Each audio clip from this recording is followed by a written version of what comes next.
तो शुरू करते हैं निम टाइम का नाम लेकर।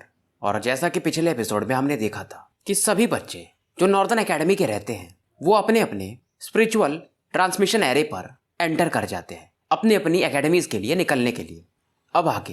अब यहाँ पर सीन शिफ्ट होता है और नॉर्दर्न हेवेंस वर्ल्ड जहाँ पर मूचेन जा रहा है उसे दिखाया जाता है। ये काफ़ी बड़ा जगह था, माउंटेन्स, झरने, नदी, पहाड़ सभी देखे जा सकते थे। और कुछ दूरी पर तो ऐसे स्पिरिचुअल बीस्ट इन जंगलों में ही एक दूसरे से फाइट करते हुए दिखाए जाते हैं। मूचेन जिस ट्रांसमिशन एरे से ट्रैवल कर रहा था, फाइनली एक दूसरे जगह पर दो फिगर यहाँ से बाहर निकलते हैं। इनमें से एक मूचेन और दूसरा मोलिंग रहता है। और यहाँ पर अलग अलग जगह से क्योंकि बहुत सारे लोग आ रहे थे, ये लोग नॉर्दर्न एकेडमी के थे, वैसे ही अलग अलग एकेडमी के यहाँ पर और भी लोग इकट्ठा हो चुके थे। और मोलिंग इनको देखकर थोड़ा चिंतित था क्योंकि ये जो भी लोग थे काफी पावरफुल थे। और फिलहाल यहाँ पर प्लेटफॉर्म पर कम से कम 1000 लोग तो आ चुके थे। ये था नॉर्दर्न हेवेंस स्पिरिचुअल एकेडमी जाने का रास्ता। तो अपन इसे नॉर्दर्न हेवेंस एकेडमी बोलेंगे या नॉर्दर्न एकेडमी भी बोल देंगे। मूचेन जहाँ पर था वो भी एक नॉर्दर्न एकेडमी ही था, पर वो थोड़ा अलग था, मतलब छोटे लेवल का। अब मूचेन इन लोगों को देख रहा था। यहाँ पर अचानक से एक स्टोन टैबलेट चमकता है और एक ओल्ड फिगर प्रकट होते हैं और ये इन सभी बच्चों को बताते हैं कि मैं यहाँ का मॉनिटर हूँ नॉर्दर्न हेवेंस स्पिरिचुअल एकेडमी के एग्जामिनेशन का। और ये बताते हैं कि तुम जहाँ पर हो अभी इसे नॉर्दर्न हेवेंस वर्ल्ड कहा जाता है और यहीं पर हमारा एकेडमी है, पर पहले तुम्हारा टेस्ट होगा, उसके बाद ही तुम एकेडमी के अंदर प्रवेश कर पाओगे। टोटल 10,000 लोग थे जो इस टेस्ट में भाग ले रहे थे और इनको 4 ग्रुप में डिवाइड किया गया था। मतलब मूचेन वगैरह जहाँ पर आए थे वो एक भाग था, दूसरे डायरेक्शन से जैसे वेस्ट से कुछ लोग आएंगे वैसे ही साउथ से और नॉर्थ से। अब मूचेन सोचता है, उम्मीद करता हूँ कि वो भी यहाँ पर आई होगी। अब यहाँ पर भी बाकी जो बच्चे थे सबको एक रैंकिंग दी जा रही थी 1 से 9 के बीच में। अब जैसे जिसके पास सीडेड एंट्री है उसका रैंक शुरू होगा 3 से। कोर एंट्री वालों का बैच पहले से ही 5वीं नंबर का रहेगा। कोर एंट्री मतलब किंग क्लास के लोग, जैसे वो जी जुआन वगैरह होंगे जो आगे मिलेंगे, पर वो इस एकेडमी में आए भी नहीं है, वो तो स्पिरिट हेवन एकेडमी में गया है।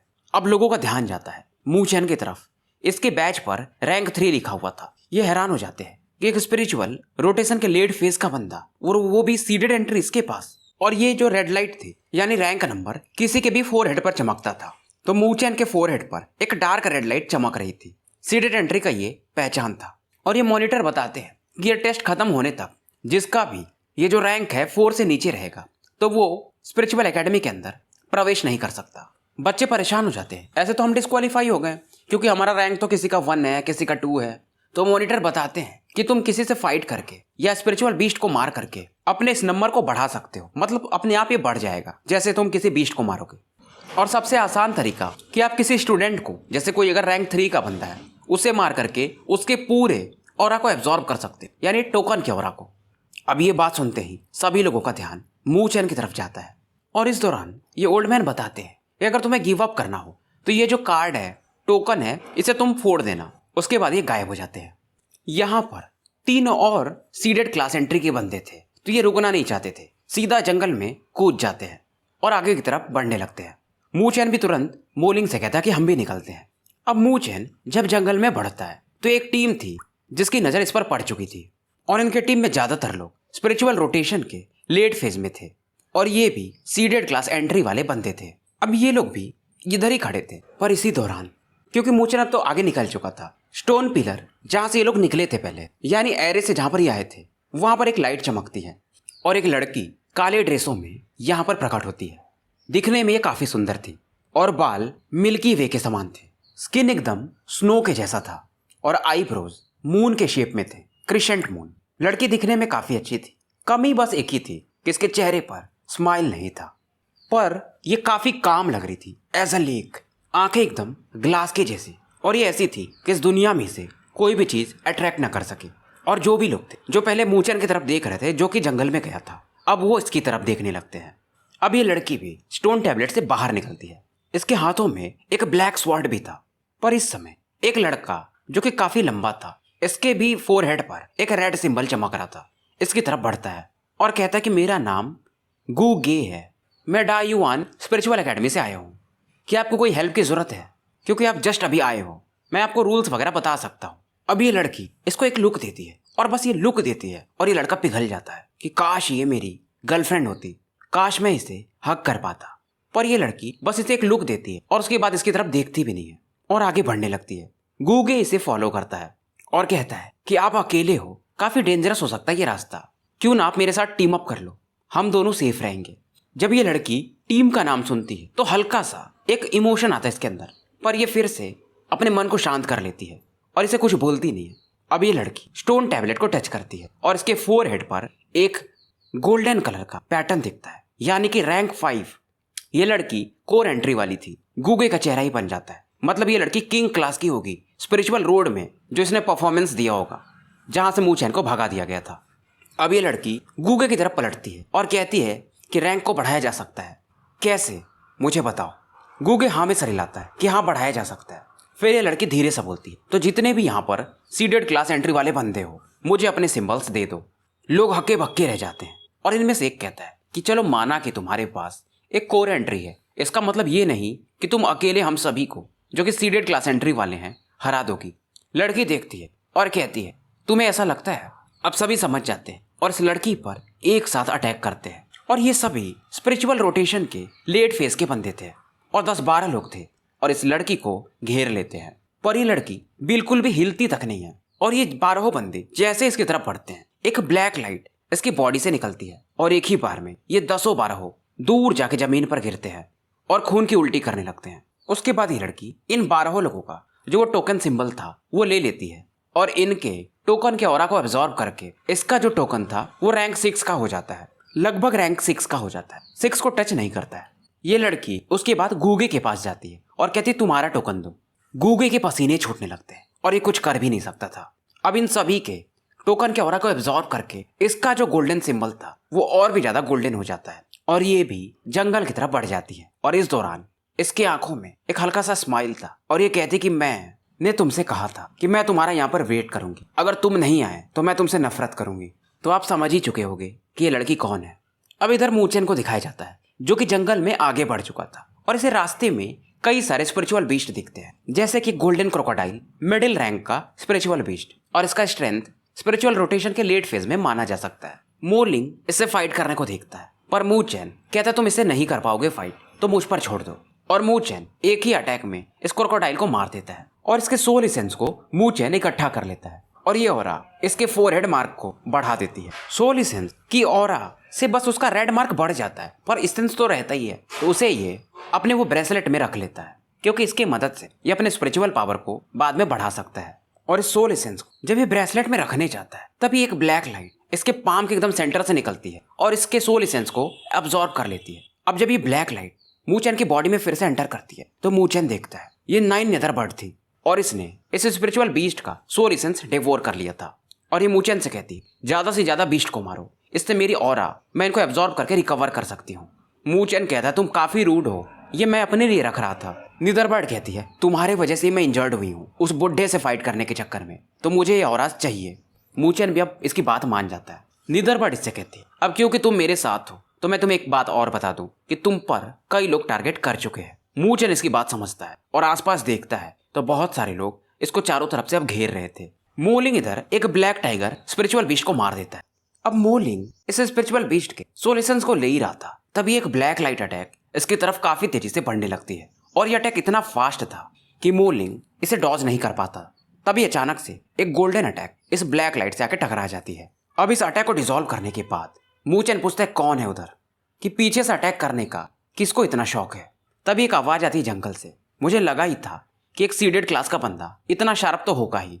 मोलिंग देखता है कि 3 लोग इनके सामने प्रकट होते हैं और तीनों स्पिरिचुअल रोटेशन के लेट फेज के बंदे थे। मोलिंग अब डर जाता है क्योंकि ये अभी स्पिरिचुअल रोटेशन इनिशियल फेज का ही बंदा था और मू चैन लेट फेज का। मू चैन मोलिंग को समझाता है कि टेंशन मत लो और मोलिंग सोचता है कि मैं मू चैन पर एक भार बन रहा हूँ तो क्यों ना हम अलग अलग रास्ते जाएं। मू चैन इसको मना करता है कि अकेले जाओगे तो मुसीबत और बढ़ जाएगी और मैं तुम्हारा दोस्त हूँ। अब ये बंदा जो 3 आए थे उनमें से एक का नाम था गे किंग। वो मू चैन से कहता है तुम्हारा ये रैंक 3 का सिंबल क्यों ना हमें दे दो। मू चैन समझ जाता है और मोलिंग से कहता है तुम पीछे रहो, मैं इन तीनों को देखता हूँ। इसे देखकर ये तीनों बोलते कि तुम अकेले हम तीनों से फाइट करोगे, सच में काफी एरोगेंट हो। तीनों अपने स्पिरिचुअल ऑरा को रिलीज करते हैं और एक साथ मू चैन की तरफ बढ़ने लगते हैं। अब जैसे सबसे पहले गे किंग बढ़ता है पर मू चैन का अटैक इनका अटैक मूचेन को हिट नहीं कर पाता है, बल्कि वो मूचेन का बस एक आफ्टर इमेज था। और इस समय मूचेन जब गायब होता है तो एक के सामने प्रकट होता है और 2 फिंगर अटैक सीधा एक बंदे के थ्रोट पर कर देता है। अब ये लड़का भी तुरंत ही अपना अटैक सौरवफुल पाम मूचेन के इस फिंगर अटैक को डिसॉल्व करने के लिए बढ़ा देता है। ये बस वेट कर रहा था कि कैसे भी करके मूचेन के इस अटैक को मैं डिसॉल्व कर दूं और मेरे दोनों साथी इस दौरान इस पर अटैक कर देंगे।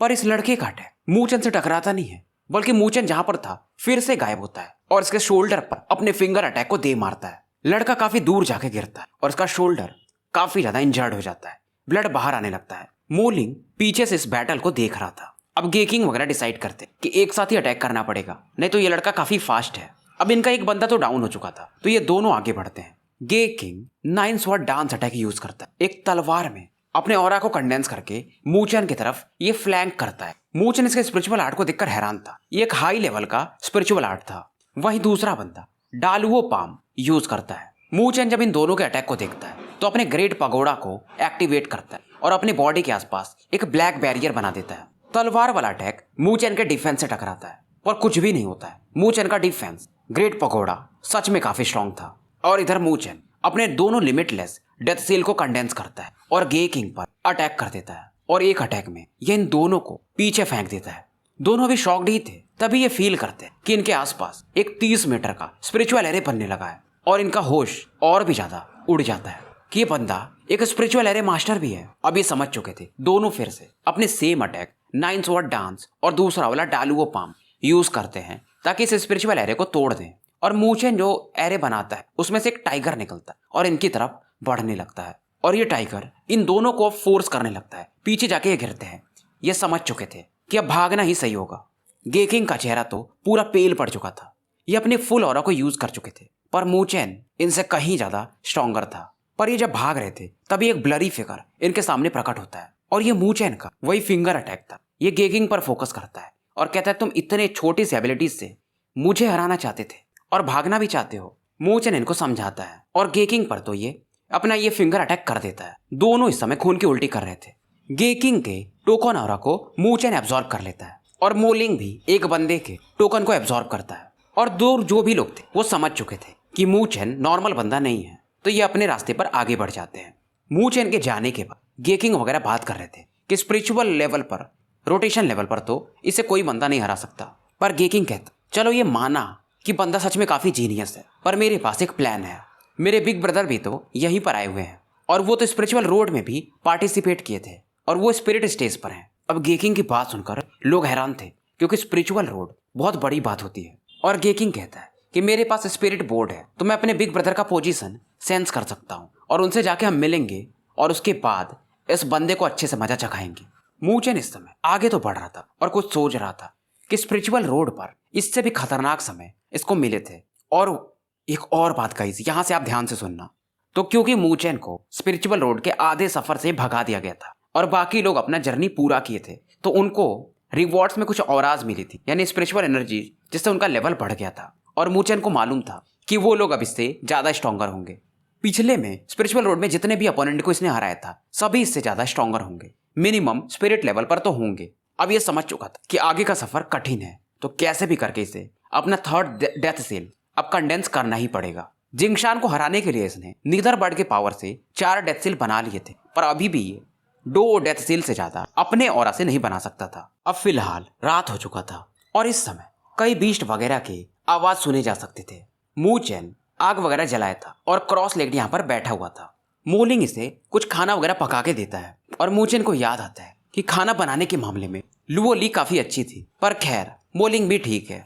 मोलिंग इससे बात कर रहा था कि 2 दिन हो गए हमें इस जंगल में और अभी तक हम नॉर्दर्न स्पिरिचुअल एकेडमी तक पहुंचे नहीं। मूचेन इसको समझा रहा था कि ये टेस्ट काफी अच्छा है और इतना आसान नहीं होगा। और मोलिंग भी इससे ये भी बात कर रहा था कि बाकी जो लोग हैं वो अपना अपना एक ग्रुप बना रहे हैं और हम 2 अकेले हैं, तो हम अकेले कैसे फाइट करेंगे। मूचेन इसको बताता है स्ट्रेंथ अगर है तुम्हारे पास तो तुम्हारे टीम में वैसे भी लोग आ जाएंगे, तो बस समय का वेट करो। और मूचेन का सिंबल अब रैंक 4 पर पहुंच चुका था, तो मिनिमम जो रिक्वायरमेंट था नॉर्दर्न स्पिरिचुअल एकेडमी में एंटर करने का वो मूचेन पूरा कर चुका था। वही मोलिंग का जो सिंबल था वो रैंक 2 का था। मूचेन इसको बताता है टेंशन मत लो, एग्जाम खत्म होते होते तुम्हारा भी लेवल बढ़ जाएगा। और ये से कहता है बस तुम गार्ड करो, मैं कल्टीवेट करने जा रहा हूँ। मोलिंग मान जाता है। अब मूचेन अपने लिमिटलेस डेथ सील पर फोकस करता है। डेंस स्पिरिचुअल एनर्जी इसकी बॉडी से अब बाहर निकलने लगती है और इस एनर्जी को ये अपने मेरिडियन से फ्लो करते करते अपने पाम की तरफ ले जाता है जहां पर इसके सील्स बने हुए थे। धीरे धीरे ये जो ब्लैक लाइट था वो कंडेंस होकर छोटा फॉर्म लेने लगता है और एक सील के फॉर्म में बदलने लगता है। और इस दौरान मूचेन अपने हैंड सील्स को चेंज करता है और एक तीसरा सील इसके पाम पर कंडेंस हो चुका था। पर इस दौरान ये पसीने से पूरा सराबोर था। अगर इसके पास द ग्रेट पगोडा नहीं होता तो काफी दिक्कत होती, पर ग्रेट पगोडा के कारण वो जो बैकलेस रहता है डेथ सील बनाने का वो धीरे धीरे नलीफाई हो जाता है और इस प्रोसेस में आधे घंटे और लग जाते हैं। मूचेन का कल्टीवेशन पूरा हो चुका था, पर इस दौरान अब जंगल में स्पिरिचुअल बीस्ट के आवाजों को ज्यादा ही सुना जा सकता था और ये जो भी वाइब्रेशन था ये काफी पावरफुल स्पिरिचुअल बीस्ट का था। और ये जब देखते हैं तो ये फ्लेम पैंथर्स रहते हैं और झुंड में रहते हैं, पर इतने सारे पैंथर्स तभी घूमते हैं जब ये किसी को हंट करते हैं। मोलिंग भी बात समझ रहा था। मूचेन देखता है कि एक लड़की जो कि सफेद कपड़ों में थी और इनसे भी छोटी थी इन्हीं की तरफ भागते हुए आ रही थी। ये दोनों हैरान हो जाते हैं कि इतनी छोटी बच्ची इसको कैसे वो क्वालिफिकेशंस मिल गई कि ये नॉर्दर्न हेवेंस स्पिरिचुअल एकेडमी का टेस्ट भी दे पा रही है। मोलिंग पूछता है कि हमें इसकी हेल्प करनी चाहिए। मूचेन फिलहाल कुछ बोलता नहीं। अब ये दोनों इस लड़की को देख रहे थे और ये लड़की भी अब समझ चुकी थी और इसके चेहरे पर एक एक्सप्रेशन था कि ये दोनों लोग मेरा हेल्प नहीं करना चाहते हैं और कहते हैं कि काफी मीन लोग हैं। इससे गुस्सा तो आता है पर ये रोती नहीं है।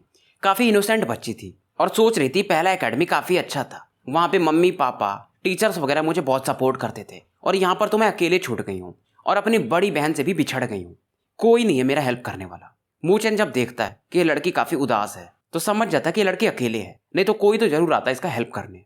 और पैंथर्स जब इसकी तरफ बढ़ते हैं तो ये चीखने लगती है। 10-12 पैंथर्स इसकी तरफ बढ़ रहे थे। मूचेन पेड़ पर खड़ा था और समझ जाता है, तुरंत ही गायब होता है और इसका हेल्प करने के लिए बढ़ता है। अब मूचेन देखता कि जो लड़की थी इन लोगों ने जो मीट बनाए हैं उसकी तरफ भी देख रही थी और उसको भूख भी लगा हुआ था। मूचेन इसे इन फ्लेम पैंथर से बचा लेता है और उसके बाद ये लड़की इन दोनों से बात करना भी भूल जाती है और कहती है सीधा कि मुझे भूख लगा है और ये लड़की सीधा मीट लेकर के खाने लगती है। मूचेन पूछता है कि तुम्हारा नाम क्या है, तो ये कहती तुम बुरे लोग हो, मेरी बहन ने कहा था कि ऐसे किसी को नाम मत बता देना। मूचेन कहता अरे हमारे मीट खा रही हो और हम बुरे लोग भी हैं। अब ये लड़की गुस्से में रोने लगती है और फिर बताती है कि मेरा नाम सुनेर है। मूचेन इससे पूछता है कितने साल की हो, तो ये बताती है 14 साल की। मूचेन और ज्यादा सरप्राइज हो जाता है कि 14 साल की लड़की और नॉर्दर्न हेवेंस एकेडमी के क्वालिफिकेशन, ये तो काफी ज्यादा अमेजिंग है। और मूचेन देखता है इस लड़की के फोरहेड पर एक डार्क रेड सिंबल था, यानी एक रैंक 3 का सिंबल, यानी कि इसके पास भी सीडेड एंट्री थी। ये और भी बड़ी बात थी। मूचेन पूछता है इससे कहीं ऐसा तो नहीं कि तुम्हारे फैमिली में कोई इस नॉर्दर्न एकेडमी से रिलेटेड है। और इस लड़की का स्ट्रेंथ स्पिरिचुअल रोटेशन के मिडिल फेज में था, जितना कि मोलिंग का भी था।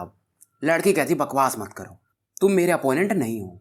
मोलिंग कहता है अगर तुम सीडेड क्लास एंट्री वाली हो तो फ्लेम पैंथर्स को क्यों नहीं हरा पाई। ये कहती है क्योंकि मैं भूखी थी। और ये बताती है कि मैं एक स्पिरिचुअल एरे मास्टर हूँ। ये काफी जल्दी आ गए पैंथर्स, अब मैं डर गई और जब मैं डर जाती हूँ तो अपने स्पिरिचुअल एरेज को नहीं बना पाती हूँ। अब मोलिंग को लगता है कि ये झूठ बोल रही है, तो ये तुरंत ही स्पिरिचुअल सील्स बना के दिखाती है। ये रैंक 2 की एरे मास्टर थी।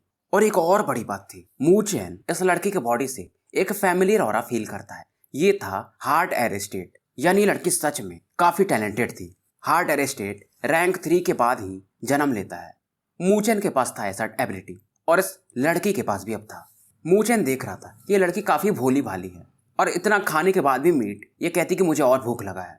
मूचेन इससे पूछ ही लेता है कितने दिन से नहीं खाया है, तो ये बताती है 2 दिन हो गए और बताती है कि रास्ते में मुझे एक स्पिरिचुअल बीस्ट मिल गया था तो उसे मैंने अपना खाना खिला दिया था और मुझे खाना बनाने आता नहीं इसलिए मैं खा नहीं पाई। मूचेन इसके लिए फिर से कुछ मीट पकाता है। ये काफी खुश हो जाती है और पूछती है कि ब्रदर आप सच में काफी काइंड हो, आपका नाम क्या है। मूचेन इसको नाम बताता है कि मेरा नाम मूचेन है और इसका मोलिंग, और हम दोनों सेम ही एकेडमी से आए हुए हैं। अब इससे ये पूछता है जब मूचेन, तो बताती कि मेरी सिस्टर भी यहाँ पर आई हुई है और वो कहीं पावरफुल है, अगर वो मेरे साथ रहती तो मुझे ऐसा कुछ दिक्कत होता भी नहीं। सुनीर बताती है कि मेरी सिस्टर स्पिरिचुअल रोड में भी पार्टिसिपेट की थी। अब जब ये चीज सुनता है मोलिंग तो मूचेन से कहता है शायद आप इसकी बड़ी बहन को जानते होंगे क्योंकि आप भी स्पिरिचुअल रोड गए थे।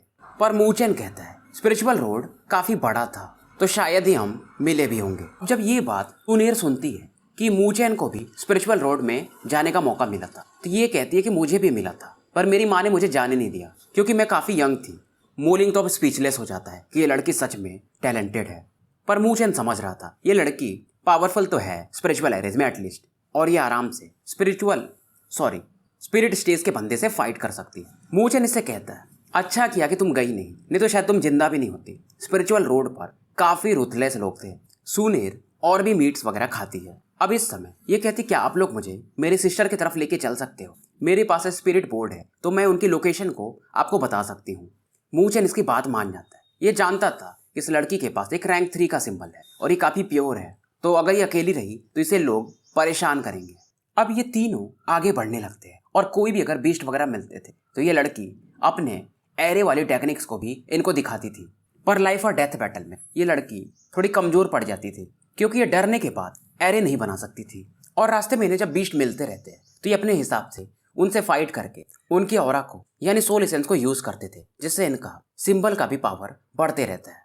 और ये लड़की कुछ ज्यादा ही खाती थी, तो मूचेन इसको बीच में आधी बार डांट भी लगाता है कि तुम भी सब खा जाओगी तो मोलिंग क्या खाएगा।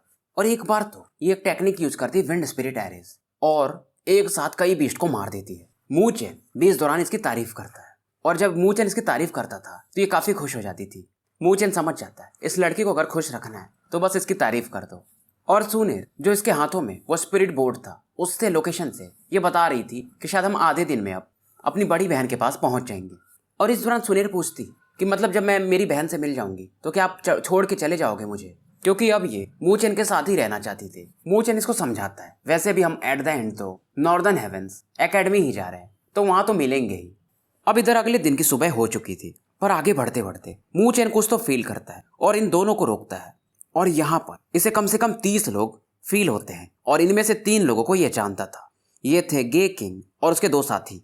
गे किंग जिसका कि टोकन मूचेन ने अब्सॉर्ब कर लिया था, ये फिर से एक रैंक 3 का सिंबल तक अपनी ऑरा बढ़ा पाया था। मतलब इन कुछ दिनों में इसने कई लोगों के टोकन्स वगैरह छीने होंगे। और 8 लोग मूचेन वगैरह की तरफ बढ़ते हैं। इनमें से एक गे किंग था। यह स्माइल करके कहता है कि ओहो, फिर से हम लोग मिल ही गए। और ये सभी 8 लोग स्पिरिचुअल रोटेशन के लेट फेज में थे और गे किंग इस बार तैयार आया था। मूचेन इससे कहता है, लगता है मैंने तुमको जो पनिशमेंट दिया वो काफी नहीं था। गे किंग कहता है, तुम बकवास कर रहे हो, हम 30 लोग हैं और अभी भी तुम्हें एरोगेंट एक्ट करना ही है। इसको मालूम था कि मूचेन पावरफुल है पर 30 लोगों को संभाल पाएगा, असंभव। मूचेन इस समय मोलिंग से कहता है कि सुनेर को लो और यहाँ से निकल जाओ, और मूचेन इन सभी पर अटैक करने के लिए बढ़ता है। तभी सुनेर इस समय वो अपने स्पिरिट बोर्ड को निकालती और उसको देख कर कहती है कि मेरी बहन इधर ही आ रही है। मूचेन भी देखता है, ये एक स्पिरिट बोर्ड था और इस पर एक लाइट इन्हें दिख रहा था कि जो इनकी तरफ बढ़ रहा है, और ये लाइट काफी ज्यादा पावरफुल था। और ये जो भी वॉरियर था यानी सुनेर की जो बहन थी वो कम से कम स्पिरिट स्टेज पर तो होगी ही।